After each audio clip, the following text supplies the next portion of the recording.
All right, we are back with another episode of the Within Range podcast. Dom Juan, Ear God, Snoop Eastwood, for the first time in the history of Within Range, is not with us today. But as we say, when Ear God's not on, he's always with us in spirit.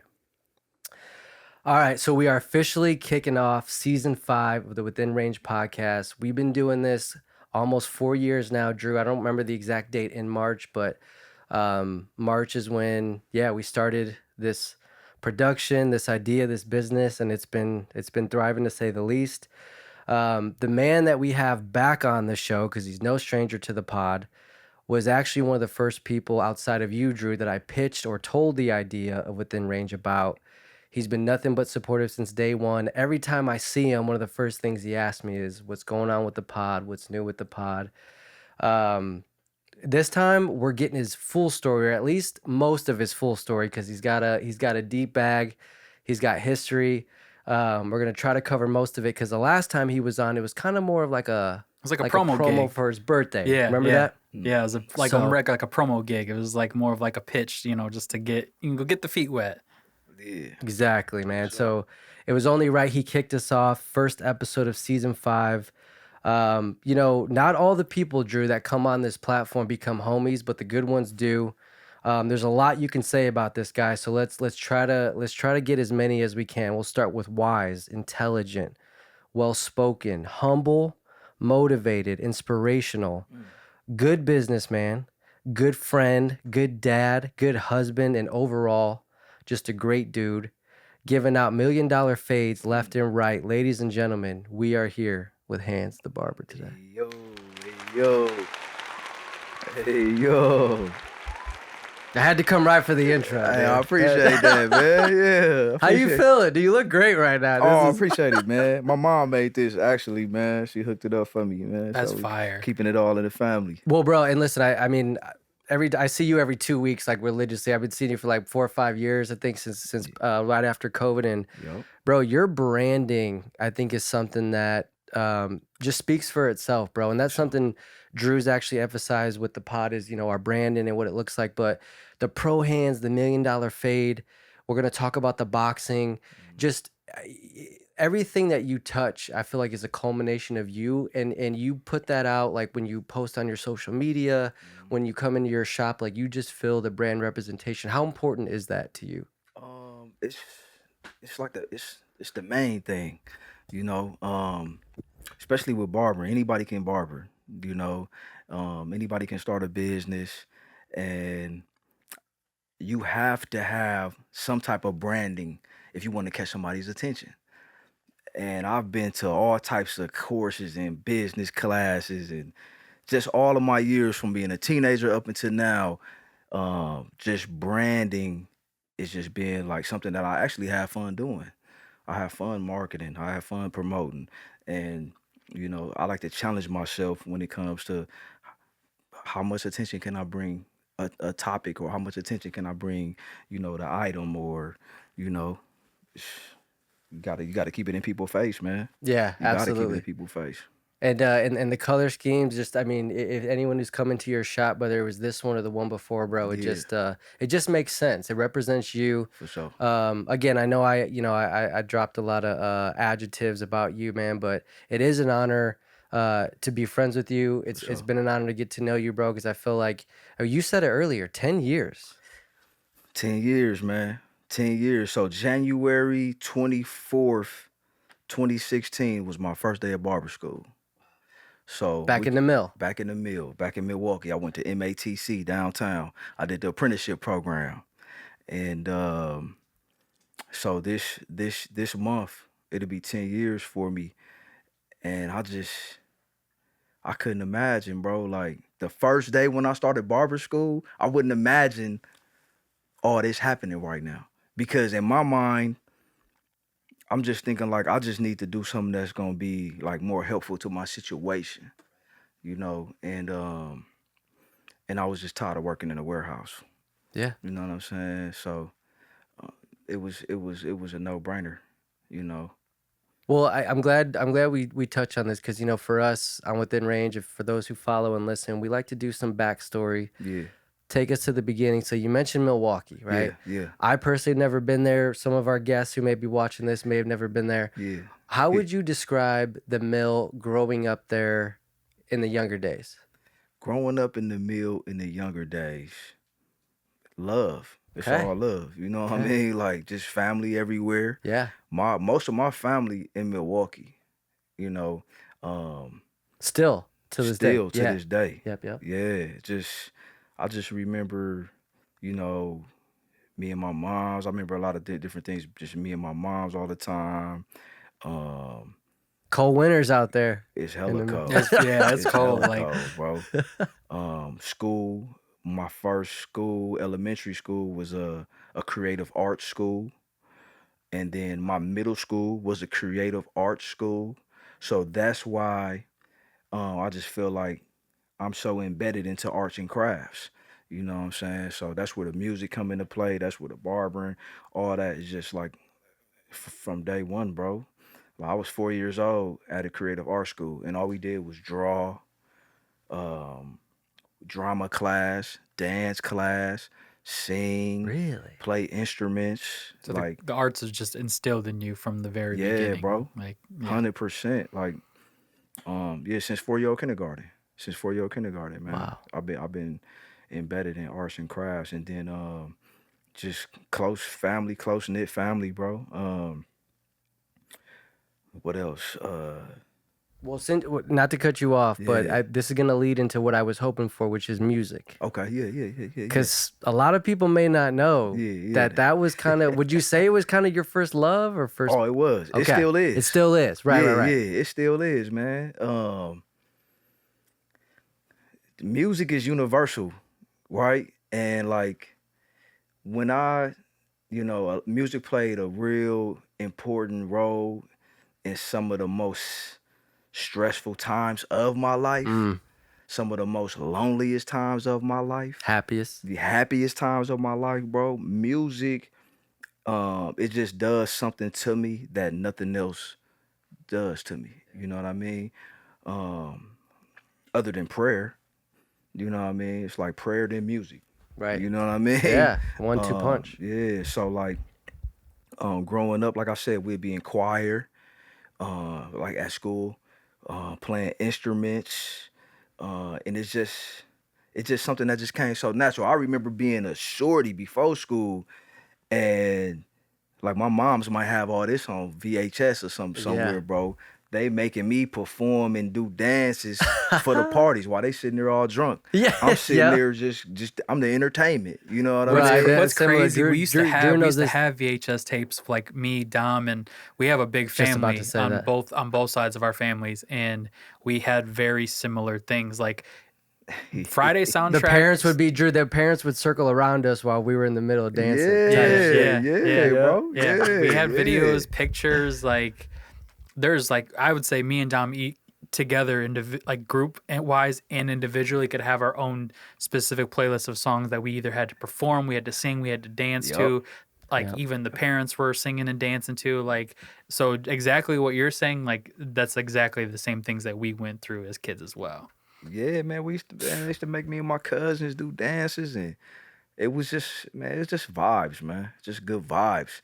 And once I got older, you know, I wanted to start recording. You know what I'm saying? Talk about it. I remember my aunt. She was like, "We're gonna write a song together." That was like my first experience, like writing lyrics. Yeah. And it was me and my cousin and my aunt. He wasn't really feeling the idea, but I kind of was feeling that. I still remember that feeling, man, now that I'm talking about it. And so I just always wanted to just be involved in music. And once I became a teenager, me and one of my friends, I used to have this boombox and this microphone in my room, and I hung the microphone from the ceiling. Like they do like the mic drops now and shit. Yeah. We been Damn, doing you were that. on that early We been then. doing that, bro. We been doing that. You know what I'm saying? At the crib, this had to be like, probably like sophomore year or something like that. me and my guy, and I had this boom box, and you know the double deck boom box. One side you can record on. Drew had one. Yeah, I Yeah, so did. we'll put the instrumentals on one side on the tape, and then we'll put a blank tape on the other side, and all we had to do was we only could one take it. Right. Right, you gonna just One take Timmy, it, dude. one take Timmy all day long, and that was like one of my first experiences, like really recording. Yeah. And then that just turned into like us getting more serious about it. Once people hear what we was doing, they liked it. Us getting a little bit more serious about it, and before you know it, man, we was buying studio time. Wow. Yeah, and really recording. And this was you and some friends of yours? This was me and one of my guys. Okay. And then a little while later, another guy came on, which was the third guy. So it was three of us. And that was like later in high school, like in the junior year or like senior year, something like that. And a little bit after high school, it was three of us. And that's when we was like really trying to go serious with it for Wow. real. Yeah. Yeah, we had a group. It was called Artwork, actually. No The shit. group was called Artwork, bro. And y'all had met in high school? Yeah, Okay. these my guys, man. With them every day. These like my brothers. Now, you know, I think it's important for us too, because, you know, we've talked about this story, just me and you personally. But obviously, you know, just like in some relationships or some friendships, not everything works out. Right. Can you talk about, you know, I guess like where you guys, you know, you talked about how you guys started. Where did you guys go? And then how did everything come about? So we got the buzzing. We was really buzzing, man. Okay. Like we really had something special. And you know, man, sometimes things just be ahead of your time.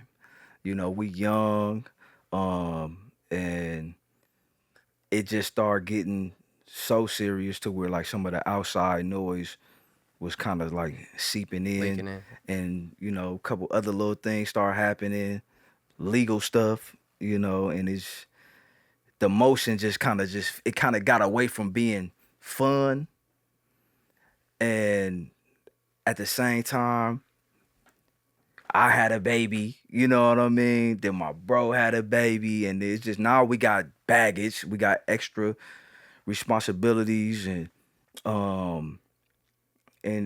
we just slowly start transitioning to doing our own thing after a while. But while we had it going, bro, like it was probably some of the most creative and some of the best times recording music that I had, man. Like, I could tell you're reminiscing, thinking back on it. It seems like those hotboxing in the moments are car, hitting. freestyling. Yeah. You know what I'm saying? My guy, man, he was probably the coldest freestyler I knew. We actually put him in one of the a couple battles that we had, little rap battles, for real? man. Yeah. And then my other guy, he had like this crazy deep ass voice, man. It was like some Scarface type shit. No bro. shit. Like, man, it sounded amazing. Yeah. And then like I come in, I'm like the enthusiast, you know what I'm saying? Yeah. Just the swag, you know what I Yeah, mean? yeah. I can see that. Yeah, and it was fun, man. It was fun. But and then, you know, it got to the point, you know, we had a manager.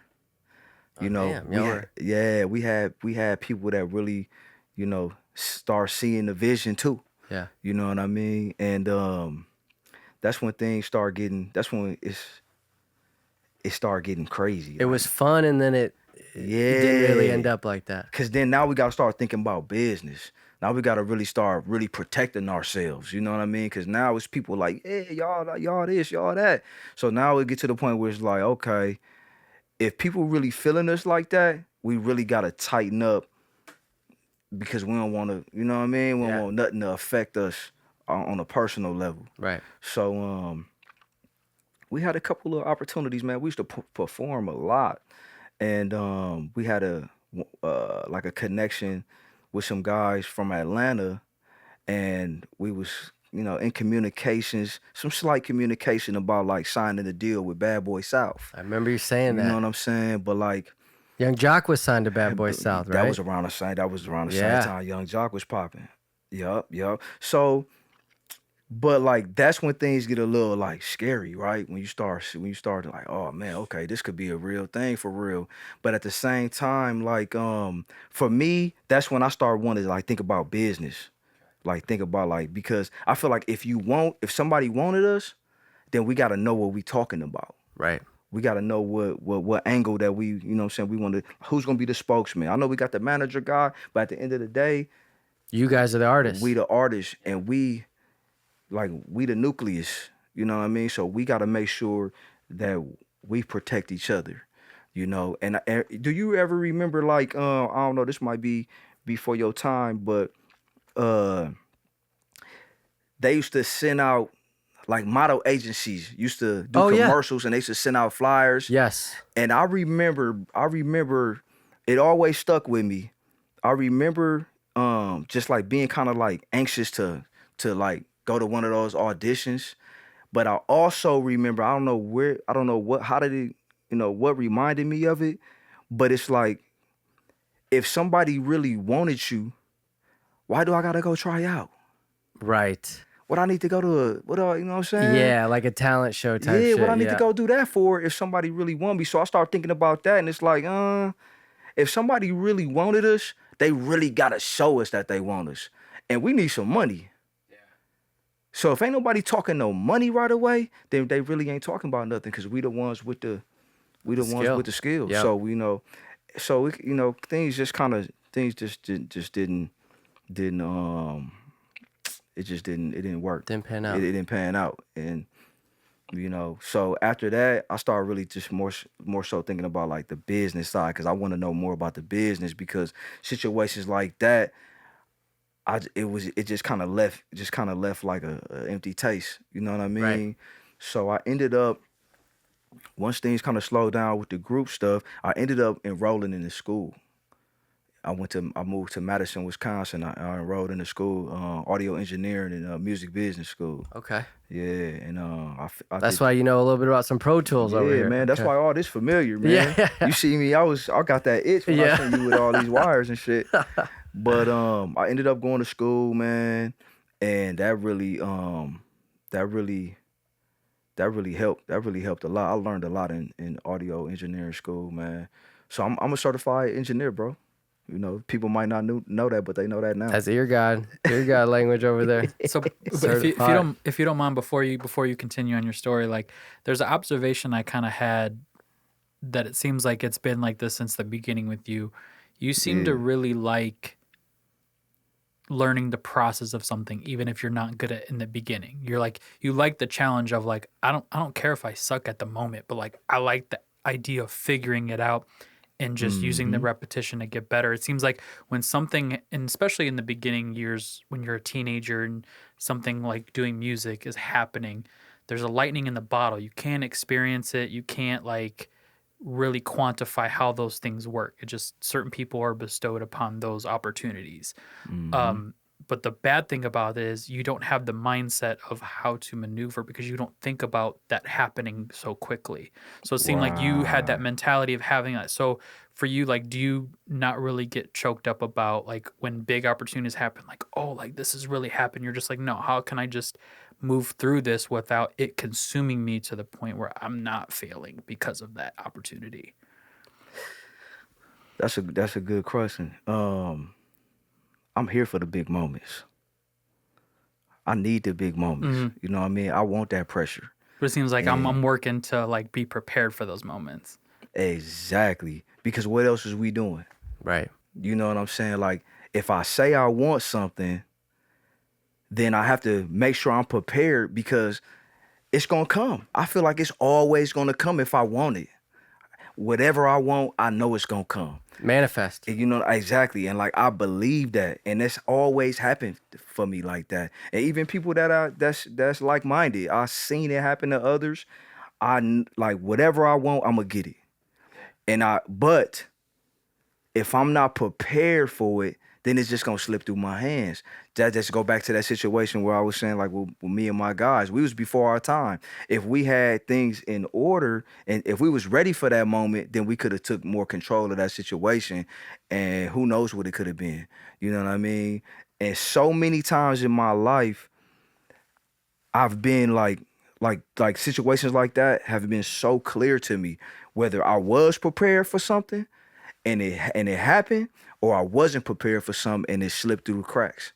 So like I live for the big moments, man, especially when it's something that I want. And I don't really like to consume my time with things that I don't want anyway. So for the most part, if I'm after something, I know eventually it's gonna happen for me if I'm prepared for it. And that's what keeps me going every single day. So that big moment, man, like that's shit, that's what I want. I want that. Well, and I think that's a good transition because it seems like, after you got enrolled in that audio engineering school, you then found barbering, right? Yeah, a little later. Okay, that was later. That was later because I Okay. got into school in 2006. I graduated in 2008. Got you. Then I moved back to Milwaukee. Oh, because Right. that was in Madison. That was you were in saying. Madison. Okay. And real quick, what's the distance from Madison to Milwaukee? What are we An talking? hour 20. Okay. You know what Okay. I'm So saying? you moved back home. Moved back home. Okay. The whole time I'm in school, I'm like, I'm moving to LA. You know what I mean? I'm moving to LA. I had that. But I had you know those- what's I had funny those- is once I had those upon a same time mindset. everybody had the LA moments, and now everyone knows what Cali is, and now LA ate the Yeah. move. But it was back then. though. Oh, what? I mean, because I'm surrounded by audio engineers, producers. All my instructors are audio engineers. One of my favorite instructors was Michael Jackson's engineer. Whoa. Yeah. Mike Jack? Mike Jack. I'm talking about, bro, he was sitting there and tell us all type of stories about Mike. And another particular story that I remember about Mike was that he said he was locked in the studio with Mike for 3 months straight. Mike would go to sleep and he'll wake up with melodies and you know what I'm And saying? he Like, didn't play instruments. oh, bro. But he knew he would direct people of how to play Oh, them. man. It was like, yeah, it was He a would gift. he would beatbox the whole shit. Like Yes. that's how, Yeah. that's And how like he put tap it on together. his like Yeah, he was knees and shit. he was a composer for sure. Mike was a Yeah. genius, bro. Wow. And like the work ethic that my instructor would tell me, it was just like, man, like if you really want this shit, you really got to put that work in for real, bro. And but so I worked with a bunch of guys that had stories like that had industry jobs, like literally, like my instructors were Grammy nominated, you know what I mean, like big time guys. So I'm getting all of this game from big time people. You Yeah. know what I mean? Yep. So I graduate, I moved back to the mill. I realized that the Cali stuff wasn't feasible. feasible right then and there. So I opened up a studio. I don't think you told me that one. Oh Damn, man, I had that's- a studio. I'm not gonna lie to you. That's a hell of a like a like, hey, we're gonna go this way, but then like a veer to the right. Like, hey, instead Yeah. of going to Cali, I'm just gonna Yeah. open up my own studio in the mill. Like that's pretty dope. Yeah, because you got to keep going. Yeah. Yeah. Yeah. I couldn't get to the mill. I mean, I couldn't get to LA, so I might as well go back to my hometown. You know, set up shop there, and at least I can get my get my reps in. So wherever I move, I know that I got my reps in. So for a few years, that was like so I ended up getting back to the mill like 2008, 2009. So a few years, like I was running my studio, and I recorded with so many artists out the mill, bro. Like you should see my hard drive, like and I got guys in my hard drive that eventually did like some big deals. You know, Oh, shit. eventually, yeah. Any Cuckoo Cal shit in there? Do I got Cal in there? I Yeah. think I got a Cal verse in there. Do you? I got a Cal Yeah, verse somewhere in Milwaukee there. legend. That's Yeah, right, I got a yeah. Cal Yeah. verse in there. In Then, my project. you know what's crazy about that is like Milwaukee's so small, so everybody kind of know each other like that.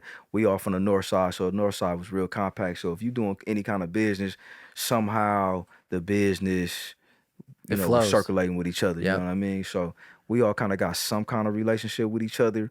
Some relationships better than others. But speaking of my projects, now to rewind it back to me and my guys, my projects was produced by this guy named Big Hank. Okay. Big Hank was one of the biggest producers in the mill. He produced my projects, which is probably still to this day one of the biggest songs out of the It's mill. probably Milwaukee's anthem. I mean, would you say that? I mean, would still say that. yeah. I would still say that. I mean, It's I a know it's bop, different dude. energy right now. It's different stuff in the streets right now.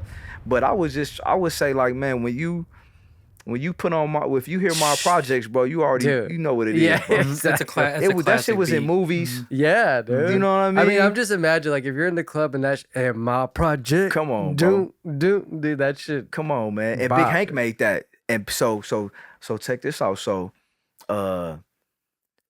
so me and my guys we saved up some money and we got a track from Big Hank. Now this was back when like tracks was going for thousands. You know what I you would mean? have to pay like 3-5 racks. That's for like a Just for a producer that track. had maybe like one big credit that was maybe making some pub money off of it, but you were gonna have to Yes. pay out 5 racks plus Yes. publishing and mastering shit like that. Yeah. Facts. You got it. So he ended up giving us a deal. We we went and recorded a song. It was called Slugs. It's called Slugs, right? Okay. So we went in so we grills, right? Yeah, So yeah. we call them slugs at home. Okay. So we did a single. That was like our first like big single, and Big Hank produced it. So we was like super excited about it. So we went and got our grills and everything, you know what I mean? And what's crazy about that is, bro, right after we dropped that, like weeks later, Grills came out with Nelly. With Nelly. Yeah, because that was like early 2000s, early to mid 2000s. Yeah. And we always felt like they stole it from Right. us, bro. Yeah. And that might sound weird, but we had a banger. And I'll find it in my hard drive and let you hear it one Bro, of these days. seriously, man. But it was a banger, and the fact that like we were having certain conversations with certain DJs and certain people in the industry, we was having certain conversations. That's why we felt like, did our shit get leaked? Or at least the idea get Right. leaked to the big dogs, and now all of a sudden Nelly got Grills. Which was a bop. You know dude. what I mean? Banger. Man, but I still feel like, bro, like we had something special with that Slug song. It was like it was special, man. You see me with my slugs on. I'ma be on TV with my slugs on. Oh, yeah. Dude. Getting hoes, getting dough with my slugs on. Spin flows at a show with my slugs on. Everywhere I got to go with my slugs on. Man, come That's on, hard, man. dude. So yeah, so fast forward a little bit. So I had the studio. I'm recording several artists out the mill, and it just got to the point, man. I'm like, okay, I'm ready for the big leagues. I'm ready to go, to get out here and I want some credit, man. I want some credit on some of these recordings because I'm recording and mixing tracks for a lot of the local guys, and a lot of those projects just they stopped in the street. They didn't go nowhere. But I was always somebody that was just thinking big, like, man, bro, like I got the skills, I got the talent, I got some good people around me. Like I want to make some money. It's like being popular and broke. That shit Don't mix. It don't mix, bro. That shit'll cause like depression. So it's like, I feel like if I build enough value, if I build enough skill, then I should be in position to make some money. You know what I mean? So, fast forward a little bit, I end up shutting down the studio, and I put the studio in my crib so I can start saving some money. I ended up after that. Long story short, I ended up moving to Atlanta because I'm like, I need to be where the business at, where the Yeah. money at. Atlanta was like on top of the game at that Well, time. we talked about, so that would have been like the Jeezy, T.I., Gucci, Facts, Waka bro. Flocka. Like, That was early. That was Early, the dude. prime, I would say that'd be the prime years of like to The get Dirty started as a South. career. Yeah. Yeah, bro. Crime Mob. Remember Crime All Mob? that, Don't give bro. you buck, dude. Lil All that Scrappy, all that Yes. shit, bro. Cause that was I moved to Atlanta in 2012. Okay. You So know that what would I'm have been saying? maybe a little later. It was a little Yeah, later, yeah, but but it they were was also- probably more like T.I. Yeah. You know what I'm saying? It Yep. was kind of more like that. I can't remember. Shit, Migos would have been. Migos was I was cracking a gonna little say they bit. would have been starting to crack because 2012 I was in college. Okay. So yeah, that was when they started. But I feel like the South has been on top just for. South was cracking. Atlanta long. was still brewing at that particular time. They didn't have like you didn't have Waka would have been big back then. Waka was actually probably on top at the time because Yeah. I would say 2014 is when you Yeah. started like the Migos and Young Thug era. Yep, you you're right. right. 14, But 15 would have T.I. been was that. still putting out, actually, like Young L.A. was when he did Ain't I think forgot came Oh, around about shit, that time. Young It L.A. was Nah. 2010, Yeah. 2012, yeah. Young Dro, remember Young Yeah. Dro? Yup. What's crazy, you I right. think if I would have went to Atlanta, I might have would have if you would have at that time, I would have probably Yeah. would have met you around that time Yeah. because my when I graduated college, my 3 options before I decided to move back to Indiana / the Chicago area, my 3 regions were going to be Toronto was number 1 because that was when Okay. Drake was like at his most popular. Okay. Number 2 was going to be Atlanta, and then number Mm. 3 was going to be New York. Ooh. I never thought about New York. I definitely I didn't really think about Atlanta until my wife, who was just my friend at that time, was like when I met her, and she I remember, man, she looked at me one day, she was like, "You got it." And I'm like, "Huh?" You know what I'm saying? Yeah. I'm like, ain't nobody never looked at me and said But like, you know you've been waiting for that. You It was know what like, I'm yeah, saying? it's like you were waiting for someone to say it. She said it to you, were like, wait, huh? yeah, like all this work I've been putting in, and nobody really just never came and just like sincerely just said like, "Hey man, you got it." And I'm having a random conversation with her one day, and she like, "Man, you got it." And I said, "Whoa." I'm like, "Okay," you know what I'm Sometimes that's all you saying? Like need. that, yeah, that's all I needed to hear. Yep. You know what I mean? And like, I dipped. Yeah. I got the hell up That out of was here, it. bro. That was the sign. I set the play up and I was out of here, man. And I just remember, bro, how hard it was though, bro. I was down there by myself, and I'm trying to work the job, and I'm out there on the MARTA. I think they call it the MARTA, the bus and the train MARTA system. And I'm out there, man, backpack full of CDs. Every weekend, I'm getting on the train system. I'm going downtown. I'm out there just passing out CDs. This the passing out CDs, Yeah. era. Man, that's Yep. crazy. You know, he's passing an out engineer flyers. passing out CDs. That's like I'm the that don't engineer happen. passing out CDs, bro. Wow. Because for one, I'm there to actually find me a job as an engineer. Because I'm about to use my knowledge to get myself in the game. And then once I get a chair at the table, then I can hit you with the, "Hey man, check me out too on the back end. Like, I'm an artist too." But since I had that degree, I'm leading with the degree and the knowledge as an engineer first, because I feel like that's what's gonna get me in the door faster than another artist. Right. But if I could say, "Oh man, I know how to work the SSL. You know, I'm fluent in Pro Tools. I'm fluent in Logic. You know, I produce on Fruity Loops. I produce on Reason. You know, like this was early. This early Reason. This early Fruity Loops. All that. Like I went to school for all this shit. Yeah. You know, so I'm going through the Atlanta streets, pushing that, and I feel like once I would have built the right relationships, then I'm gonna slide my artist stuff to somebody. But on the flip side, at nighttime though, I'm hitting all the open mics.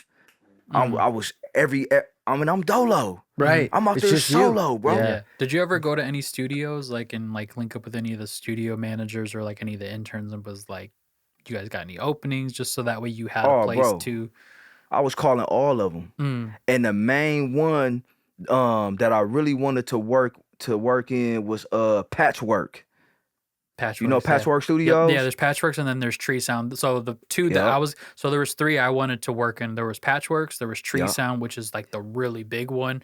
Yep. And then the third one was, it's not really a studio, it's more so the main mixer that I wanted to work with was Phil Okay. Tan, who did he did Confessions, he did Emancipation of Mimi, he did all of Jermaine Dupri's stuff from like the 90s to 2000s. He mixed Drop It Like It's Hot, he mixed all of Pharrell stuff. Like, so he was Yeah, like the bro. main dude that I wanted to work with if I were to go to Atlanta.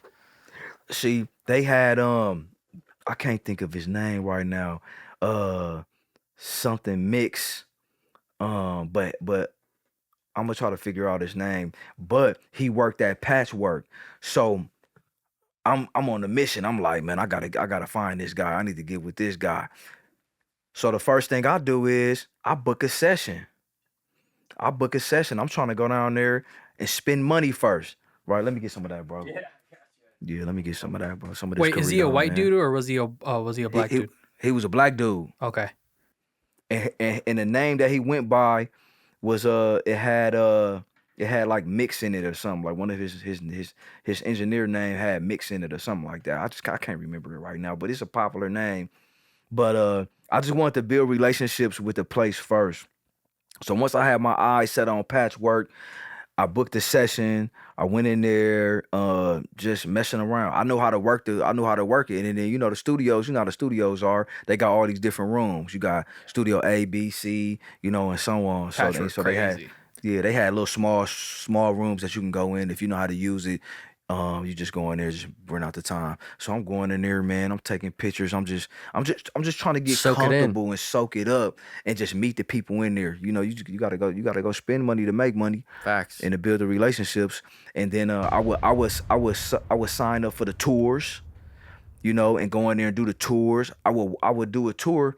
I would do a tour almost, bro, every other week just to be in there. Right. Be the familiar know? face. I'm like, were you in here last time? Yep. Yeah. Just to get I'm familiar. back. See- I'm back. See, I'm that's back. see, that's the Cheers, not to bro. cut you off, but like Handz, that's the mentality and motivation that I wish more people can see. It's like your talent is only going to take you so far. That's like the resume to push you through the door, but your personality and showing up and being the face, like, oh, this is a good dude. I've seen him 3 different times, and each time has been a really like good impression. So Yeah, let me actually get this dude's contact info, and maybe he might be somebody that I might call randomly and say, hey, or you got time that like this person canceled? Okay, I'm gonna show up. Facts, bro. And people don't understand that. Like, people think that just because they got a product or just a talent, that next thing you getting all these connects. No, you gotta show up, man. You gotta build that trust with the people. They gotta see you frequently, and build real relationships. And that's how you get in the door. So I was doing that. I was doing that every chance I get. I was working a warehouse job because my job got transferred down there. So I'm in the warehouse all week. But Friday and Saturday, I'm on the grind, bro. I'm on the grind, and I'm out there by myself. And that's when I realized how serious that grind was. And but I couldn't hang, man. I just couldn't hang. A lot of like personal things that I wanted to happen, it wasn't happening for me. So I didn't want to feel like too selfish. I couldn't really get too selfish, like, because my boy was hella young, and I just felt like, man, he couldn't be out there with me. I thought he was going to be out there with me, but then it turned out that he couldn't. So like that was stressing me out. My I had a decent living situation, but I didn't have nothing in there, so that was stressing me out. I'm on the floor, you know what I mean, just sleeping. It was tough, but I knew what my purpose was. But I just couldn't hang, man. And I went out a couple times, and I'm like, damn, like I need real money to keep this going, bro. Like, I can't just keep spending money on sessions. I can't, my money funny. I'm working this job, but the bills got to be paid. Right. I don't got nobody helping me with the bills. I can't call back home like, man, help me out. I'm chasing this dream. Right. You know what I'm saying? Like, ain't nobody trying to hear that shit. Yeah, bro. yeah. It's a hard sell sometimes. Yeah, man. don't nobody care Well, if if you they were, chasing the dream. if you had someone there with you, it would be different. But they don't know the grind. They don't know what you're doing. Yeah. But I'm listening to you like talk about that and the struggles you went through and like grinding specifically. Look at you now, though, bro. Bro. Like you're. It seems like you've always been like a hard worker, someone who's motivated, someone who's determined. Always. So like that DNA is in you, and now you've just transferred it or translated into what you're doing now. And look at what I mean. I said it in that clip that gets shared is like you built a successful business in a short amount of time, Man. and you keep going. Yeah, bro. Man, I've been working since I was 14. My first job was I was a caddy I was a caddy at a Milwaukee Country Club. You know, holding heavy ass golf bags for rich ass, snotty ass dudes, bro. Yep. You know what I mean? But I would see, but I think that helped me with my vision though. Cause I'm out there with these rich ass dudes, and I'm like, damn, You're look right at that next to Rolls 'em. Royce. You know what I mean? Look at that. You know, look at that Benz. Like, damn, Yeah. I'm gonna get something like that one day. I'm 14. Right. You know what I mean? We catching the bus to the country club. Me and my guys catching the bus to the country club. We leave there in the summertime. We leave there with like $60, $70 a day. $60, $70 a day at 14. Bro. You know, that's a couple $100 a week. Yeah. So that first summer when I was working, bro, I bought all my school shit. You know, that was like the first time I could really go buy what I wanted to buy. Right. You know what I mean? So yeah, I always just had that, and then just different scenarios in my life kind of just opened me up to like, damn, I need that. I need something like that. So like, you know, when things not working, like it's supposed to, you know, you always gotta have that foresight to kind of keep the motion going though. If it ain't 100% going right, I still gotta keep the engine going somehow. Got to. You know what I'm Yep. saying? And I can't let it just break totally. And that's what happened. So I'm down there in Atlanta, and I'm sitting there thinking one night. I called first before I started tripping. I called my manager back in Milwaukee, and I'm like, yo, if I was to come back home, do I still got a job up there? She's like, yeah, say less. I said, bet. So then I would have these thoughts every few days, like, damn, I need to get up out of here. This shit too hard, man. Like, I don't want to fall to empty. Right. You know what I Yeah. mean? Like, and not just empty financially, just empty, just complete. Emotionally, and I'm down here by yep. myself, you know, and I realized that I was by myself. You know, and I like before I moved down there, I had like some motion with a couple other guys, and it just felt like we had a movement. But once I got down there, I realized, oh, I'm really by myself for real.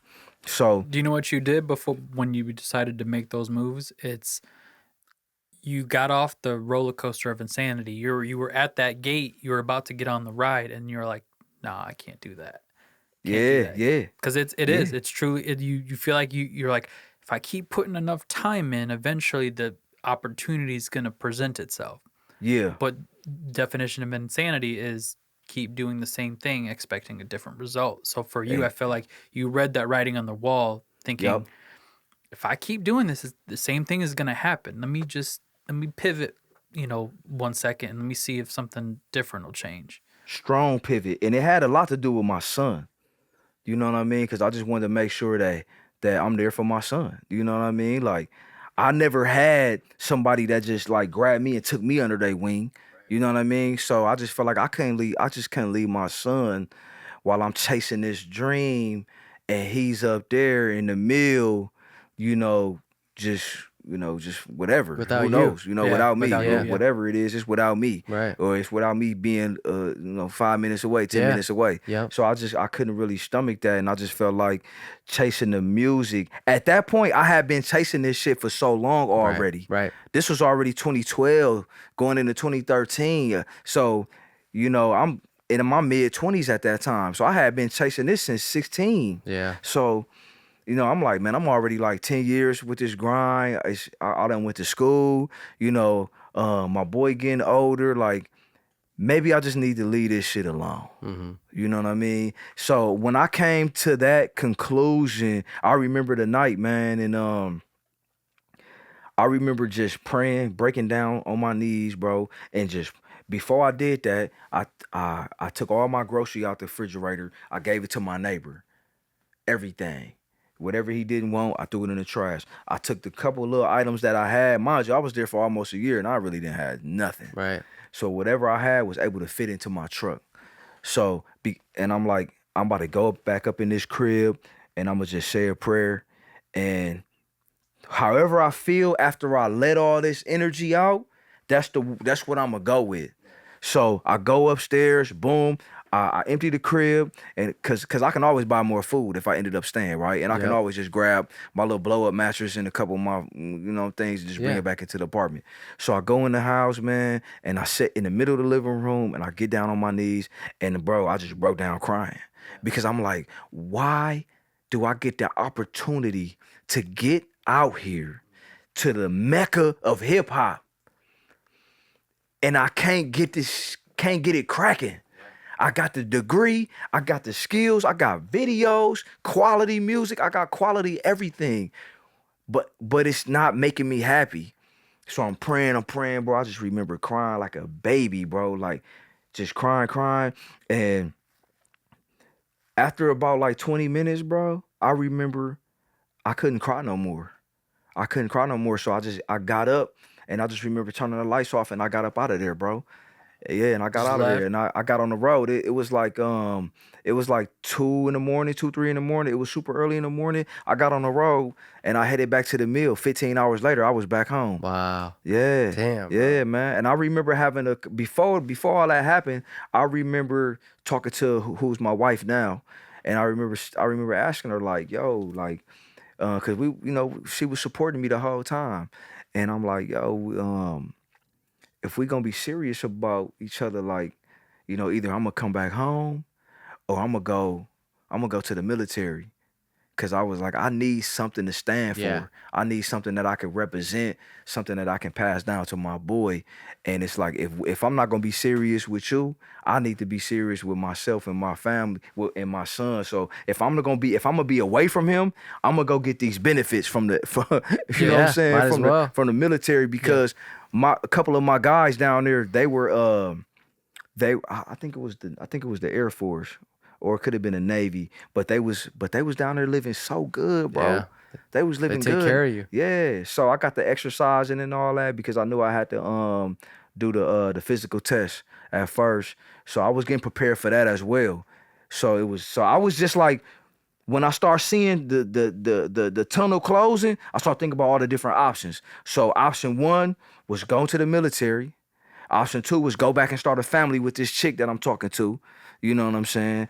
And when I talked to her, we had a long talk about just building a family together, and she was serious with it, and she was serious about what we was talking about. After that breakdown, I got up, I went home, and a year later, man, me and her was married, man. Wow. That's awesome. We was man. married a year later, bro. Yeah, and how long have you guys been together now? We've been together. We've been married for 12 years coming up. Wow. February be 12 years. Congrats, man. Man, appreciate that, awesome, man. bro. So she believed in me. So facts. Yeah. Oh yeah. So that go back into the transition, right? So I'm like, so now I done adopted a family, and now my boy got brothers now, cause she had kids. You know what I'm saying? So now we a family. So now I'm like, the next time I want to get up out of there, I'm gonna get out of there with some foundation. Right. You know what I'm saying? Support. Yeah, I'm gonna get Yeah. out of there with some support. Yep. So I'm like, first thing first, I'm about to go to barber school. Why did I think I was gonna go to barber school? Because I planned on going back to Atlanta once me and her got married Oh shit. and got our shit together. The plan was to go back to The plan was to Atlanta. go back. I need to get finish what I started. Instead, he came to the other A. Instead, I came to Arizona, dog. Not Atlanta, but to Arizona. You like Okay, that? You I- like how I did that? And Arizona wasn't never on the list. Okay, please tell the story of how you ended up out here, bro. Because you told me this maybe about a month or so ago, and I was like, wait, what? That story's fucking crazy. Drew, wait till you hear this shit, dude. Dog. So check this out. So boom, I come back home. I might We- need another shot for this. Man, pull up. Pull up. Hey, we could take a shot break real quick. Shot Yeah. break. Pull that shit up. Corrido. Shout out Corrido. You know what's crazy, Hands? Like, just a little sidebar. We need to make a little sidebar shit. Like, do the little timeout as the shot, but like, it's like I ask a question within the timeout, and that's like the reel that we'll Yeah. little throw Yeah, in. yeah, What's yeah. up? We'll clip all this shit. Man, Yeah, like what's one up? of the things I love is like your story of going to Atlanta is very similar to mine while I was in Orlando Okay. when I was in school. And Dom, I feel like one good episode is me talking about that whole progression, Yeah. because I feel like it's super important to how Yeah. it even applies Let's do to it. the pod. Is like, I seen so many friends live off of the FAFSA, like when they get their little student check, and bro, it's like $5,000 they gotta live off of that for 3 months. Yep. And I was fortunate enough to have a family and have a support system where I got a 2-bedroom apartment off campus by myself. And then I had a friend that lived where I'm from. She came in and she was the stepping stone because she had originally was supposed to move there, but her uncle got a divorce and it was like a really bad divorce. So I was like, yo, like, why don't you just be my roommate? So we made it happen. But then like when she moved out, she only lived with me for a year. I was there for 3 years in the same apartment. Who was I that? had like Drew? 3 or it was Oh yeah, that's right. yeah. So I had like, bro, I had like 4 different Shot people that I number 3. met while I was down there that lived with me rent free. I was like, can you cook? And they're like, yeah. I'm like, okay, I'll buy the groceries. You just got to cook. That's your only bit of like, contribution to living in the house. Like you don't have to pay rent. You just got to cook. I'll provide the groceries.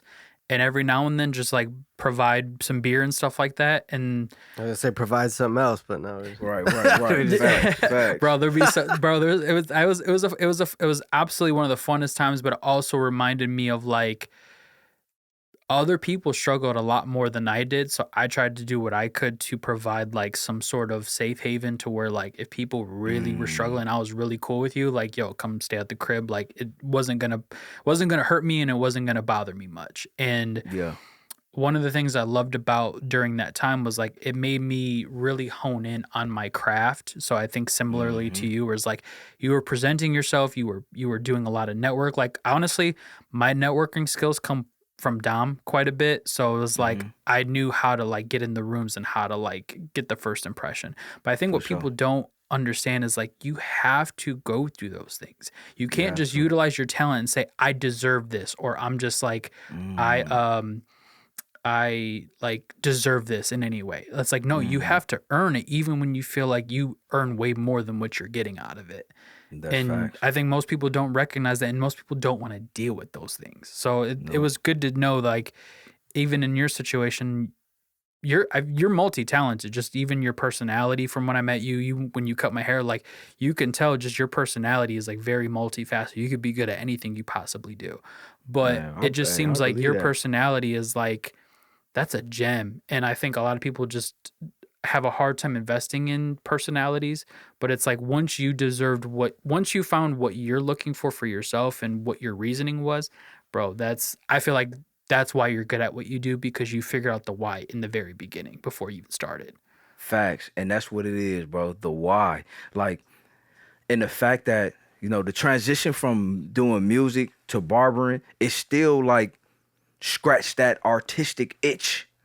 You know what I mean? Yeah. It's still the same. It's still using the same 100%. Part of my brain. Yep. You know what I mean? Yep. So it was easy for me to do that. And plus, like, I got 4 boys at the crib now, so it's easy.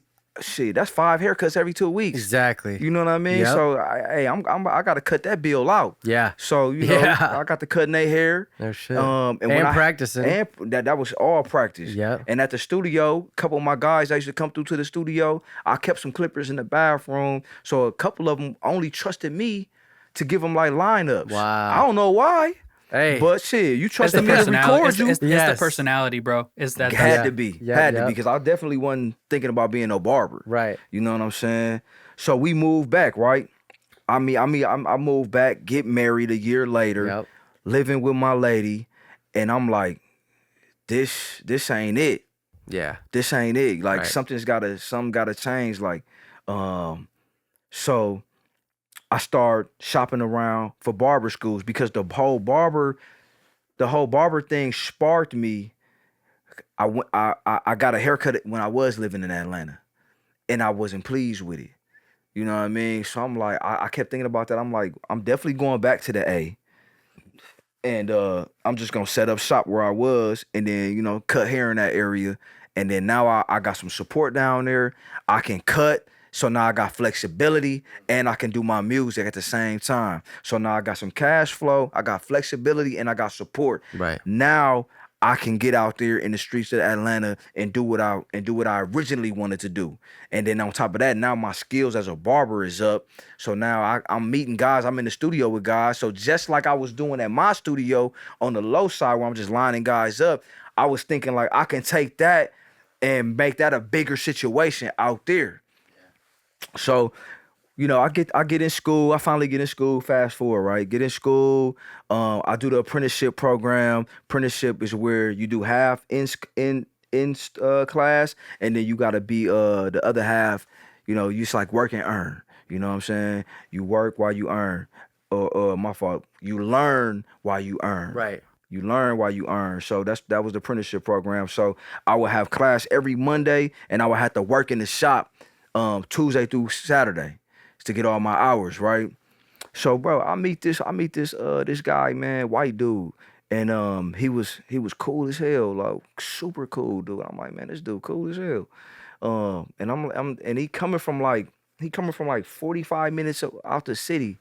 And I'm like, why the hell is this white dude coming all the way over here to the south side? Because I chose to do my apprenticeship on the south side of Milwaukee. And you were from the north side. I'm from the north side, though. Got it. So, my reasoning for that was because the north side is just all us. It's just all black people. So I just felt like I wasn't really gonna learn much.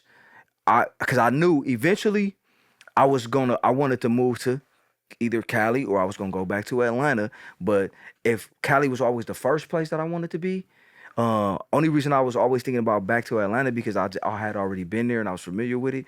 But I just wanted to be more versatile. So I felt like if I go to the south side and work at a shop that's getting more like versatile clientele, then I can learn more. Right. Versus like being on the north side in the barbershop, I'm just dealing with me and my people. You know what I mean? It's not a lot of Mexicans coming in there. It ain't a lot of Puerto Ricans coming in them shops over there. Ain't a lot of white folks coming in them shops. But on the south side, at this particular shop, it's all types of people coming in there. It was actually one of the biggest barbershops on that side of town. So, boom. Fast forward, I'm in there working. Couple months in, dude come in. Boom, he become my client. He on parole at the time. Yeah, I remember saying that. Right? Yeah. And he will always say, like, man, you need to come down to Arizona. You will kill it out there. And I'm like, bro, I ain't going to the desert, dude. Like, what? Only thing I know about Arizona is that the weed was coming from Arizona. Yeah. The pounds was coming from Arizona, bro. Yeah. That's all I knew about the Arizona, What does bro. Biggie say? Come up, Arizona Ron from Tucson. Push the black Yukon. You feel me, bro? Yeah. Like, that's all I knew about Arizona, bro. Anytime we had some weed back home, bro, I knew that, the pounds was coming from Arizona. That's all we used to talk about, bro. So, I'm like, bro, I ain't thinking about no Arizona. So he would always tell me, like, man, you need to come down to Arizona. When I get off parole, I'm going back to Arizona. And I'm like, as soon as I get off. As soon as I get off parole, I'm going back to Arizona. He would tell me, he like, man, I got a house. I got right there. As soon as I get right, facts. As soon as I get off parole, I'm going back to Arizona. And I'll be like, all right, bro, shit, good luck. You know what I mean? Yeah. I'm like, who the hell want to be in Arizona?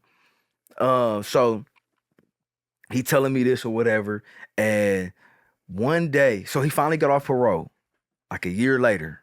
Yeah. Right, finally got off parole. And it was February 2018. Right? No, it was January 2018. I had just finished school. And he FaceTimed me. Now, bro, it was some shit called the Vortex going on in the Midwest, like Chicago, Milwaukee. Oh, it was a bad storm. I know exactly. Oh, what he's you're talking about. FaceTime. So I know exactly what you're talking about. It was the coldest winter storm we had ever seen in like 50 or like almost, I think it was almost ever, don't quote me on, but it was like in the last 50, 60 years. We were colder than Antarctica. It was like negative 20 I think degrees. I remember that. It was negative 20 degrees. And I already know it. He's FaceTiming you. The best time of the year to be here. Bro, he FaceTimed me in the middle of the Vortex. I said, bro, he out here in a t-shirt. You couldn't be outside for more than 5 minutes. Yeah, fast. Cool ass white boy. He like, bro, you need to come out here, bro. You need to come out here. I said, what? I said, you out there in a t-shirt? I said, you know what? My lady birthday in a few weeks, we coming out there. You know what I'm saying? Yeah. I tell her, I said, we going to Arizona for your birthday. So boom, we booked the trip. I tell bro, hey, we on our way. We booked everything. 3 weeks later, I get out here. I'm calling. Mind you, I talked to bro before I came. And he's your only tie to Arizona. He's my only tie. Right. That's the only reason that you even know about it. Bro, okay. I wasn't on Arizona. Right. He FaceTimed me with a t-shirt on in the middle of January, bro. It's 70 degrees out here. Yeah.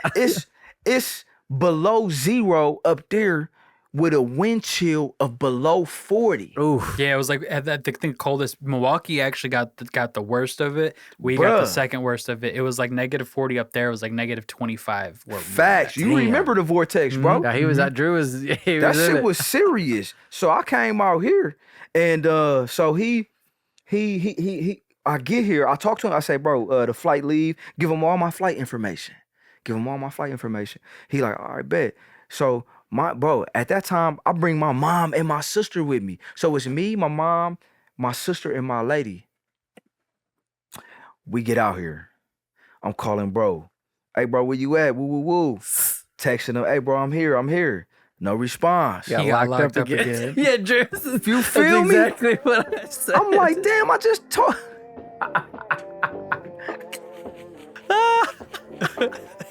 Rest in I'm like, peace. bro, I just talked to Rest bro in jail. yesterday. Sorry, dog. Oh, it was just the day I before. just talked to him because I gave him all my information. What? I gave him all my flight information. Drew, what's the music playing? Oh, sorry. That was like the little like. Oh, That was yeah, the yeah, yeah. direction music. I was like, That was are we the ending direction- I was right now? like, So we're in the middle of a that story. was the rest in jail moment Yeah, right that was there. the rest in Sorry, jail. dog. hilarious. Sorry, dog. No, that's perfect. That's hilarious. That was perfect because that's how I was feeling. I'm like, where the hell is bro? Like, I'm out here in Arizona. I don't know nothing about these streets. I don't know nothing about. Where did you go when you got here, bro? Man, first of all, I had my Because mom. if you come to Arizona, well now it's more built up, but back then yeah, it wasn't as built up. So you could have been in South Phoenix, you could have been on the I don't west know where side. I don't know where I was. I was gonna say, You know what?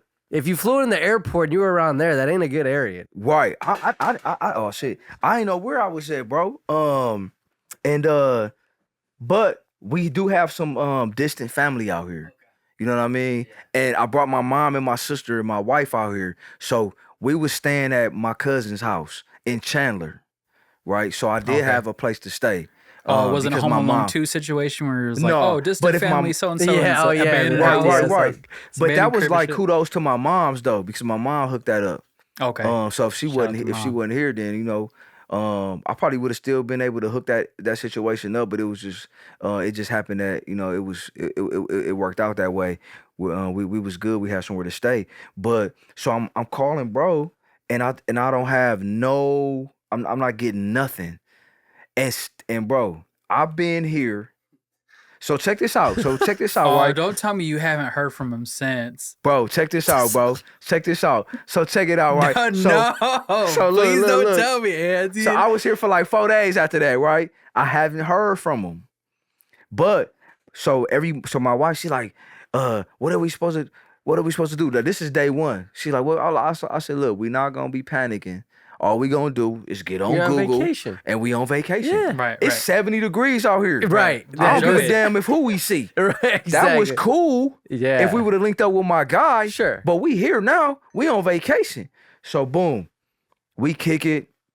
Scottsdale. We kicking it with family. We moving around the city, just seeing people that we know, that my mom know, some distant family that's out here. And we end up leaving, right? I didn't hear from him that whole time. I get back to Chicago. It's because we flew out of Chicago. Get back to Chicago. It's hella cold. And that's when I knew, like, oh yeah, I'm out of here. The moment I got back to Chicago, I knew Really? it was over with. I'm like, was bro, a wrap. it's too cold, bro. It's too cold. I just came from a place Dude, where I'm out there I know fly. it. You know what I'm saying? That's why I don't go back and visit back home in the winters, bro. I just don't. Yeah. Unless I No, got to. Dom's been like, you got to come here. Yeah, Yeah. I'll Literally go how there he's for been. the Memorial Days, 4th of July's, Yeah. Labor Days, Christmases, Thanksgivings, Halloween's, Yeah, bro. New Come here. Year's. I'm here, dude. Yeah. I'm not. I knew soon as I touched down at the airport, because I lost I couldn't find my car. So I'm walking through the parking structure, and it's fucking cold as hell. Were you at ORD? Yes. Ooh. And I lost the okay. car, bro. Ugh. So I'm freezing. You know what I mean? And I'm just pissed. I'm like, bro, it's over with. I'm out of there, right? So, long story short, a couple months down the line, I sent them out here July 2018. July is the hottest Yeah. months too to come out. July, August. But the vortex did it for me though. Yeah, that was it. I was cool. Okay, we got time. I mean, we're not on a time constraint, but Okay. now that. Oh, what's up? Okay. There's some things I kind of want to ask you about, like being a barber, and it's kind of more fun, right? I want to have some fun with this shit because we laugh about some shit. You're all, I love getting the text. You're like, "Hey, bro, I'm running about 15 behind," and immediately I'm like, "Okay, so and so is late," and it just That's spiraled. All right, so give me now. I have a list of shit here. If you need help, but I think you might be good on this. Okay. Give me some of your top pet peeves as a barber. I want people that know you, that follow you, and it ain't like you're calling anyone out, but like, give me like a top 3 or top 5, like shit that like just. You've been doing this for a minute now, bro. Yeah, I'm so 10 years in. You're now. a vet in the game at this point. Yeah, I can point it out now. Number one. What's number one, dude? Number one is just being late, bro. What's funny is that's my number one because I figured it was. It's being late because talk about it. Like most people know that I'm busy, that I'm booked all day. You can go on the app and you can see that I'm booked. So because there's only a few times, depending on how far out, you got to pick a good time. That works for you. You know what I'm saying? Most people know that. Yeah. So like, and the thing is about this, bro, is like if you're late, you're pushing back my next client. I'm not just sitting here, lollygagging around. I don't have other barbers in here where, it's like the barbershop vibe and all that. And I'm dealing with a lot of professional people, a lot of people that have jobs, I got people that come in on a lunch break. I got lunch break clientele. So the fact that like, I can't, if one of my lunch break clients come in and you was 15, 20 minutes late, I can't be 15, 20 minutes late for this guy. You know what I'm saying? So like, I understand that, you like my services and you like what's going on and you're comfortable, but you got to meet me somewhere and make sure that you on top of your shit as well. Some people, they too lax when it comes to like, oh, it's just a haircut, it's my barber, like, bro, this ain't the barbershop. Right. You know what I'm saying?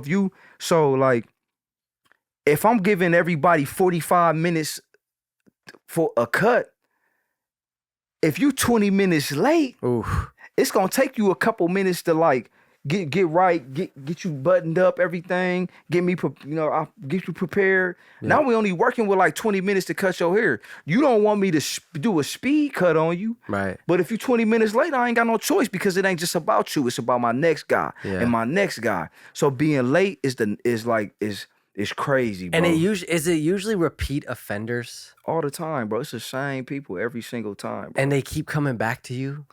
And they're clients, right? Because you're first off, I mean, you're great at what you do, but you're also a nice guy. So I could see that dilemma where it's like, damn, like, yeah, man, they've been coming to me for so long, but they keep fucking showing up late. Yeah, dude. like it's because it's one of them things. It's like, man, like come on, man. Yeah. Okay, that's number one. Well, give us number two. Number two. What's number two, bro? I got a number two. I got some for you if you need some help.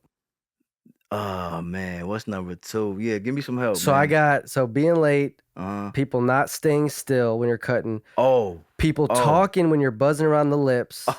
And then I got stank breath, dude. So let's talk about moving. Okay. So that's gotta be. I don't know how that's possible. Like honestly, see, bro, like before you even go in, and you would think that would be shit you have to tell kids, right? Right. So like Handz, I will honestly say like. I've been to a couple different barbers. Like the first time I ever went to a barber, terrible experience, bro. Like cut my hair the way that I didn't want to have it. It still looked good, but it wasn't what I wanted. And then he took a big old clipper and went across my face and got my eyebrows because he thought my eyebrows were too bushy. Didn't even ask for it. He just did it. And I was like, I don't know what to say. And the dude was like a big Hawaiian Samoan dude. So I was like, I'm not going to pick a fight with this guy. Like, but it was one of those things like, I didn't ask for that. But like, here's the crazy thing. Dom surprised me. So people that are watching this. So the last time I came to Arizona, the day that I came here, actually I think it was the next day, Dom surprised me with a haircut. No, I took you straight from the airport here. Straight from the airport. Yeah, okay. I couldn't remember if it was the day after or not. Literally, after I got off the airport, he's like, I got you an appointment. And I knew he kind of alluded to me, but I wasn't sure if it was actually going to happen or not. And he's like, yeah. He's like, I got you an appointment with Handz.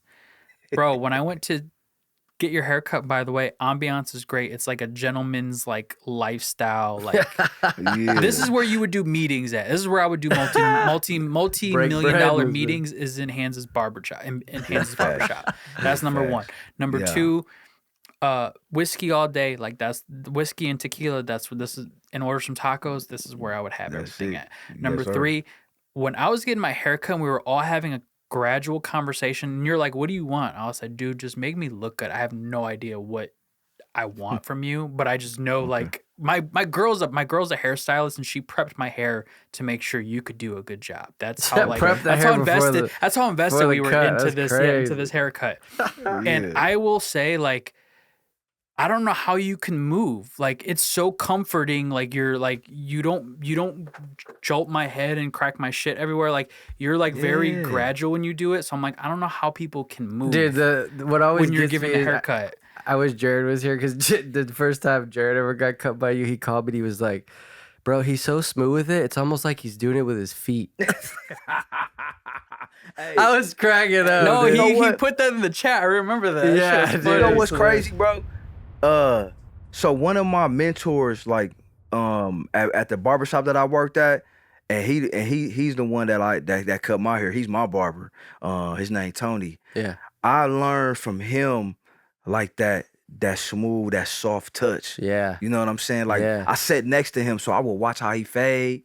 And I'm like, damn. And then he'd cut my hair and it'd be so relaxing, bro. Yeah. I down there fall asleep. Right. And it's just so smooth. Because I had barbers, I'm pretty sure y'all did too. Yeah. I had barbers that's like real aggressive. Yes. And they pushing and they, you know what I mean? Yep. And I'm like, I don't want to be like that. Because when I first got in the shop, I'm like, damn, how I'm gonna make some? Like, how am I gonna separate myself from all these guys? They've been in the game for so long. Right. You know? Right. So Tony was one of the main guys that I enjoyed watching him cut. I enjoy how he cut my hair. So like that's kind of where I got that touch from. And then like when you are cutting, you want to get like the true cut from the guards and the true cut from your stroke. Yeah. You know Yeah, what I yeah. mean? Right, right. So you really don't want to be pushing so hard. You know what I mean? Because you can kind of like, it can kind of like come out uneven. Some guys just cut the whole hair with hella aggressive. Yeah. But like, you know, I just like the smoother style a lot better. But the moving, bro, the pet peeve, the moving is crazy, man. And I didn't really witness that back home much. It wasn't until I came out here. I'm like, damn, man, so many people be moving when they get their hair cut out here. I'm like, guys must don't get their hair cut much out here. Like, why the fuck is you keep moving, bro? You know what I'm saying? Like, and then, you know, I'm trying to get the neck, cats Right. talking, and then at the end, they like, hey, bro. Oh, you think missed can-" my shit. Like, yeah. no shit. Shut the fuck up. You know what I'm saying? Yeah. Shut the Yo, what's crazy, Hands? When I went back home and my girl looked Yeah. at the whole look, because I showed her a picture, but obviously the picture doesn't do Well, it Drew, justice. I remember you when we got to my house, you posted a story looking crispy. I remember. Yeah. And we had an episode the next night. Oh yeah. Yeah, so yeah. there's plenty of material that I was able to savor like that whole entire cut experience. But when I came back home, my girl looked at me. She goes, damn. She goes, yeah, he's really good at what he does. Because when I told Damn. her like what you do and the people that you work with, obviously you got to big you up. Yeah, for sure. She was like, Appreciate I you. could see why he worked with the people that hire him to cut their hair. And Wow. to me, the thing that stood out the most, and I didn't even think that was possible, you made my beard doper than my haircut. Damn. Doper Hey. than the haircut. Dope, Hey, bro, man. your beard, the way you cut beards is so dope. Like even when Dom would get his beard trimmed, one of my Yeah. clients that Dom got a chance to meet the last time that he came out here, which was Lex. Oh, Lex. Yeah, we'd be in the studio and I would like be editing a video real quick, and he would Yeah. look and he goes, "Yo, who does Dom's beard?" And I go, Damn. It's always Is crispy. this I dude get named complimented Handz? on it all the time. Yeah, dude. he's like, dog. He goes, pause. He goes, but bro's beard game. He goes, I've never seen something look so faded and clean. I go, yo, that's Handz Tha Damn. Barber. Crispy, Yeah, dude. I go, that's the official barber of the pod. Yeah, Like, yeah, That's love, man. That's Yeah. love. I just enjoy doing it, bro. yeah. You know what I'm saying? So like, you know, I'm not, and at the end of the day, man, I'm not really tripping. Like, I'm not really like tripping on like the just we're having movement. fun. Yeah, you know, I'm we're gonna just talk having my fun. shit, because that's just what I like to do. But and the thing is, like, if I'm locked in, like this takes a level of concentration. So like if I'm locked in, you know, every time you help me break my concentration, it's really gonna, you know, it's either gonna knock some time off the cut, or I could easily make a mistake if you know, talking at the wrong time. So, you know, like, you know, we so comfortable, and that's another thing. People are comfortable in here. Yes. They comfortable. So like I can't blame them for, like, you know what I'm saying, getting hella comfortable. We laughing, we joking, moving we doing around and all shit. this. Yeah, You know what I'm saying? But like that is one of the things where it's like, you know, posture, the best posture is gonna equal the best outcome of the cut. So, you know, if you moving around a lot, you know, and I can't really stay in that locked in mode, you know, mistakes can happen. Yeah. Mistakes have happened. Sure. You know what I'm saying? Not often, I'm sure. Yeah, but I have cut somebody in the ear. I have, you know, cut somebody in the nose, you know, because you trying to talk while I'm trying to, you know what I'm saying? I know, yeah. When feel you get me? when you get to around there, I'm quiet. I'm not saying shit. Yeah. How would you so rate? How would you rate Dom as a client? Like if How you had would to I give rate Dom Dom a as a C- client? A B spot, C D dude. grade client, like how would you rate Dom as a client? Look, dude. I'm gonna give Dom an A, and I'm gonna tell you why. Oh shit. Yeah, Okay. I'm gonna tell you why, bro. And this ain't bias or nothing. Because he make the process so easy for me, bro.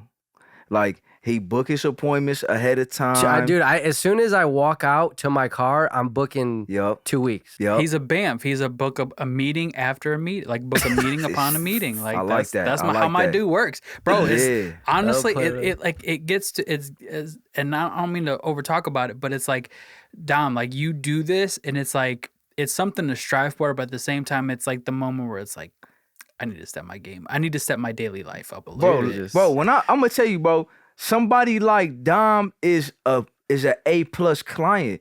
And this another thing, and I don't like to do this, but it's just something natural. Like I can tell almost, obviously I probably won't be spot on, but I can kind of tell what type of person you are by how you treat my business. Wow. You I know what I'm appreciate saying? that, I dude. can kind of tell, like, you can't tell me that you're about business and you're about this and you doing this, but you treating my business like shit. You pulling up late. You always gotta wheel and deal to try to get an appointment when I got a whole system of how you getting in my chair. So like I can kind of like sometimes like I don't really like to I'm not saying that I'm judging you. Yeah. But at the same time, it's like You analyze and you. I'm analyzing it how out. you handling me, Yeah. and this is something that you want. Yeah. Every 2 You weeks. want this haircut. Consistently. You know what I'm saying? Yeah. So how are you so nonchalant about something that you want? How are you so careless or so like last minute about something that you want? So somebody like Dom is an A client because he knows he needs a haircut every week. He knows that my schedule, he's been working with me for so long. Years, he bro. knows that my schedule gets booked out. So he books all the way out. He's early. Sometimes I'll be like, hey, bro, I'm gonna be 15 minutes late. Dom ass is still coming here at the right time. It's true, And I'll be bro. like, damn, bro, can I take a piss? Yeah. I always feel Like, bad. do Like, bro, what I you know gotta I'm do, early, yeah. bro. But like, Yeah. I tell bro, I'm running 15 minutes behind. He'll walk in here, you know what I'm saying, at 2 o'clock. I'm like, bro, come at 2:15. He'll still come at 2 o'clock. And that's cool. I love that about Dom, man. So Appreciate and yeah, man, he come in here, get crispy, and appreciate and he that, tipped bro. me. Always, bro. And He listen, tipped me. bro. And there's like, I remember there was one time or a few times you told me that you don't get tipped, and I remember I hearing that, and I'm like, what? Because and this another thing, What like the this another thing, like where I ain't really tripping about that, right? Because as somebody in business, I set my price. So you know what I'm saying? And I think I even have like something on there where it's like, this is the price, you know, no tip required. Yeah. Yep, correct. I think I have that on Yeah, there. you do. Right. Because I Yeah. just set my price. This is what it is. Like you ain't even gotta tip me. You covered your salary cost within the pricing. Yes. But the So tip I'm not- is more so just.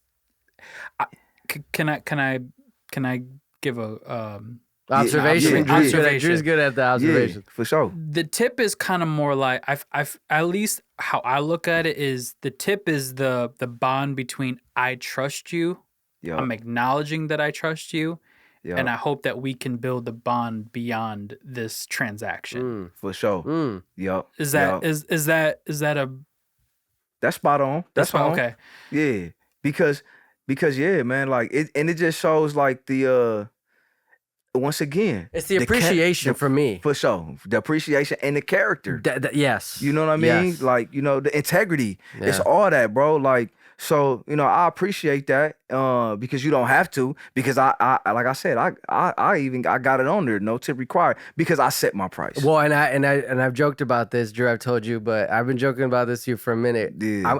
I got in before the $100 cut because eventually it's coming. Everyone, there's other barbers out there, but I'm gonna probably be paying the $100. I don't know if my boy might hook me up, but dude, but Drew, I appreciate you asking that question because, I mean, obviously, like it's a ritual for me. I love doing it. I love looking good. You help me with that, but coming in here, like Drew said, I mean, it's an ambiance. It's a conversation. We've laughed, bro. I remember that one conversation we had about, exactly what I'm talking about. I walked out of here, my stomach was hurting, dude. I have never laughed so hard, but that's what it is. Another kind of fun question that comes to mind, and I don't know if you've thought about this, whether they need it or not. Is there anyone, celebrity, famous, non-famous, is there anyone you would love to cut, and why?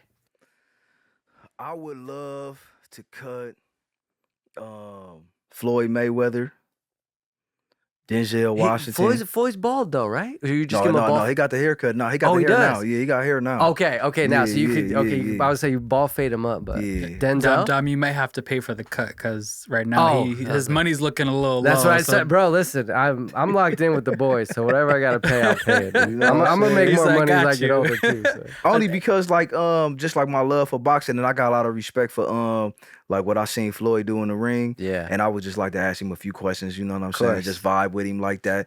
I would like to cut Denzel Washington because he an OG, and He just one look of the top grimy dogs. sometimes, and I'm like, bro, just go get a cut. Yeah, Yeah, he So got you that be all uncle good. vibes, right? yeah, now because he's getting old now. Yeah. I like because he seemed like real cool. He seemed like Yeah. he gonna keep it real, and like I always wanted to like have a big brother. I always wanted to have like a older person that just like I can confide in and get some game from. Yeah. So I feel like somebody like Denzel Okay. be and then like the third person I would like to I like to cut is like Dr. Dre, just because of my music background Dr. Dre. and my that. producing. That'd be crazy. My What saying a my love top for three: producing. Floyd Yeah. Mayweather, Denzel, and Dr. Absolutely. Dre. Yeah, them the three people that I definitely like. That's on my A list right there for sure. I So noticed who it had knows? nothing to do with like, oh, I know I can give him a better haircut. It's more No, so like I'm it trying was to get the nothing. game. Like Yes. I'm, No, I'm I'm gonna trying give to- you yeah. the Yes. same Yeah. haircut Love that you that, got. Drew. Good but call. I just want to be able to just get the game and like give you the Yeah. haircut. That's the exchange right there. You don't have to pay for the cut. Yeah, But you just ain't let me gotta pay get the for it, game man. and I'll give you the haircut and just give me that time. Yeah, you Wow. got Floyd because of the boxing, Dr. Dre because of the music. You know what? He done produced some of the biggest, greatest records ever. Worked with some of the biggest. You know what I'm saying? Worked with a lot of my favorite artists, and just like I just like to just ask a couple questions, just vibe. And then Denzel, just because he a master of his craft and he an OG, OG. You know legend. what I mean? And then like the third pet peeve, like we mentioned, Yeah. man. That's why I got the mincing right here. Yes. You know what I'm saying? Like, bro, like don't come in here with your breath smelling like shit, man. Like come on, bro. Like it's I'm right here with you. Dude, let me say this, and I had that on the list because I watch Handz' stories. I follow him on the gram. I watch pretty much everything he does. I comment, I do all that. Yeah. But there was a story. It was, I don't know if it was last time I was here or the time before, but and dude, you do have a good sense of humor too, which is what you and I kind of bond over. But For sure. you weren't trying to be funny about it. But after watching the video, I laughed afterwards because you were trying to send a message out. But you walked over, you had your camera, and you walked over to the mint. You're like, these are complimentary. These complimentary. You know what I'm saying? Hey, these is complimentary, man. These is on the house. And I knew exactly. And then when I saw him, Drew, I was like, someone's breath was taken, right? He's like, yep. It had the. So These are coming. I have a question of etiquette. Yeah. Because I asked my girl this, and she's like, I don't really care, but I feel like a barber is maybe different. Okay. Typically, when I used to go to I would always go to hairstylists. Never went to barbers for a really long time. Okay. I would typically, when I would get up, I would try not to obviously put the deodorant and shit, but I would try not to shower because I'm like, I feel like if I go in with a wet hair, it's gonna affect the experience of the cut.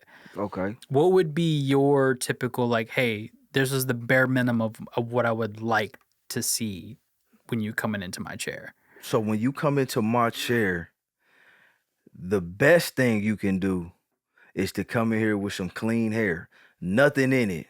Mm-hmm. Hey, I gotta So take it. I be coming in with gel in my But hair. you be a lot. coming from work. You're right. You're right. You be coming from Okay. work. Because I got an excuse. Yeah, I was finna touch on that. If you coming from work, that's you all see good. that you see how it is. I mean, Yeah. I gotta style it. But up. I got the sink right here. Right, Sometimes yes. I'll pull you over to the sink. Let me wash this shit out. You know what I mean? Yep. So because you always want to start. You always want to start with a clean canvas. You know what I mean? And then on top of that, you don't want any debris, any oils and stuff like that to get into the clippers.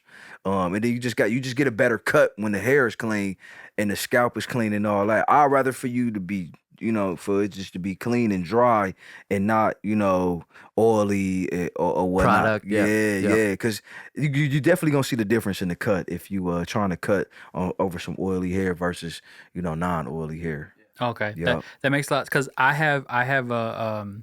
I get a lot of dry scalp.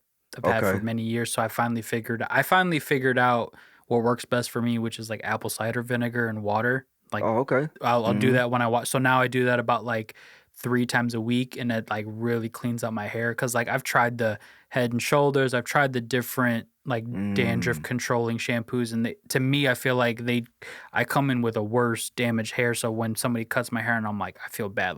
Your clippers probably look nasty as hell. I'm like, that's not even what my hair is supposed to look like.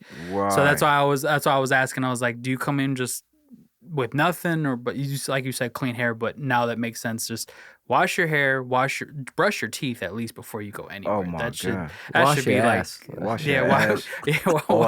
Wash your ass too. So wash your hair, wash your brush your mouth, and wash your ass. Yeah. Just come in here fresh, man. I've had guys that say things like, "Oh yeah, man, before I came, I put a little bit of coconut oil in my hair." I'm like, "Bro, step over here to the sink. We about to wash that shit out." What a waste of You know coconut. what I'm saying? Like, what you do that man. for? Why you want to try to make it look good before you come see Come me? on, yeah, That's my exactly. job. Yeah, exactly. That's a good point, dude. I put a little bit of coconut oil before I left the crib, bro. Sit your ass over Get here. ready, man. I'm about to wash that shit right out. Bro, That's I kinda literally, sus, I remember before I came to see you, I literally washed my hair exactly 16 hours before you cut my hair. Damn, Drew. Bro, we timed this out. She my Hey, old girl prepped his hair. she literally cut my hair to a point where it was like, That's how. Hey, that just goes. That's how much I hyped the boy up. All right, that's how you know. Well, I showed. showed her the work, and she was like, and she's a hairstylist, so she does a lot of balayage She know and what's up. highlights, and so she knows what is needed. But she was like, I'm not gonna send my man out looking like a fucking complete bum, but at the same time, I'm not gonna make him look where he needs to overwork to get this. She's like, I want to make sure I'm prepping as much as I can to where he looks good going in. The cherry's gonna look amazing. That's coming out. love. But just for the people that's out there, man. Look, you ain't gotta come up in here looking all cute, man. Just come in here. I would rather for you come in here just Grimy. looking your worst. Right. Just not dirty. Let me make you look your best. Not, you said your worst, not your grimiest. That's Yeah. I'd rather for you come in with the, woofing. But just make sure it's clean. But if it ain't, I got the sink and the shampoo. We not lacking on nothing over here. Hey. I'm gonna get you right. Listen, on that note, and I told Handz this. First off, for those of you who don't know, Handz was supposed to be one of our first guests ever on the show. We finally got him. I've been telling him as soon as he gave us the green light, he had it. He asked for it. Kicking off season 5 for us, bro. It's been an honor. This ain't gonna be the last time. This guy's story's intricate. Yeah. He's doing so much. I already told him I'm gonna help him write his book when he starts that shit. sure. We've talked about that. So But my brother, I mean, I appreciate you, bro. Like, again, you're inspirational. You're a pleasure to be around. Appreciate You inviting, me out to your birthday was, I mean, that meant a lot to me because, I mean, you interact with people and you have a lot of clients, and I know you didn't invite everybody to that thing. Right, So yep, that yep. just kind of showed the bond here. You always show the pod love. I show your business love. for sure. Talk to us, man. Send us out, bro. Like, what can we expect? What you got coming? I know you've been working on some boxing shit. Like, what can you tell us? So I'm about to transition into the whole pro hands. Like people been seeing it, and this is really just kind of like outside of Handz Tha Barber. This is really something that is gonna allow me to like build a team and like bring other people in and help me get the vision off the ground. It's definitely gonna include some boxing and stuff like that, some training, more just fitness based We stuff. see your videos. You know what I'm saying? So, just, I got a love for the craft because it just takes a lot of mental Discipline. it challenges, boxing is a challenging sport. So, pro hands, man, you're gonna see a lot of that, and you're gonna probably see a lot more people getting involved in it. That's my goal. Other than that, I'm gonna still keep cutting. Keep the main thing the main thing. 10 years in. 10 years in. See where the next 10 bring me. Uh-oh. Oh, know. You shit. tell me about this. Make sure you show the What cam. you got? So I Let's hold this shit up. yeah, man. So I wrote myself $1 million check today. Drew, can you see that? Yes, I can. Bring it you a see little that, lower Drew? on your side, Dom. Yeah, right there. Boom. So I wrote myself $1 million check today, man. Today? just Oh, to yeah, there it is, 1-2. I dated it 1-2, and it's just Handz Tha Barber writing the check to Pro Hands. That's my first $1 million. So For the movement, It's Drew. coming, dog. It's coming. This manifestation right here. You know what I'm saying? So Hey, within range, caught this. yeah, First yeah. ever, baby. This what it is right here, baby. So we're gonna turn up. This for the movement. So it's gonna be a lot of big things coming.